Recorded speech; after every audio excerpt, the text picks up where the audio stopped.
எல்லாருக்கும் வணக்கம். எல்லாரும் எப்படி இருக்கீங்க? இந்த எஸ்ஏஆர் ஃபார்மை எப்படி ஃபில் பண்றதுன்றத நான் உங்களுக்கு சொல்லி தரேன். இதை வந்து ஒரு 2 ஜெராக்ஸ் எடுத்துக்கோங்க. இது பயப்படுறதுக்கு ஒண்ணுமே இல்லப்பா. இது ஜஸ்ட் எப்படி ஃபில் பண்ணணும்னு நான் சொல்லி தரேன். எல்லாருமே வந்து 2002க்கு முன்னாடி இருக்க கேட்டகரியை பத்தி தான் சொல்றாங்க. நான் 2005க்கு அப்புறம் வர கேட்டகரி. அதனால எனக்கு எப்படி இந்த ஃபார்ம் ஃபில் பண்ணுறதுன்னு கொஞ்சம் கன்ஃபியூஷன் இருந்துச்சு. இப்போ நான் அதை கிளியரா பண்ணிட்டேன். அதனால அந்த கிளியரன்ஸை நான் உங்களுக்கு சொல்லி தரேன். இது எப்படி ஃபில் பண்ணலாம் வாங்க ஃபில் பண்ணலாமா? ஃபர்ஸ்ட்ல வந்து பாத்தீங்கன்னா என்னுடைய நேம், என்னுடைய டேட் ஆஃப் பர்த், ஃபர்ஸ்ட் காலத்துல என்னுடைய டேட் ஆஃப் பர்த் எழுதிட்டேன்.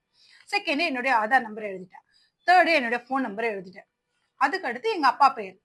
எங்க அப்பாவுடைய ஓட்டர் ஐடி இல்ல, அதனால இல்லைன்னு எழுதிட்டேன்.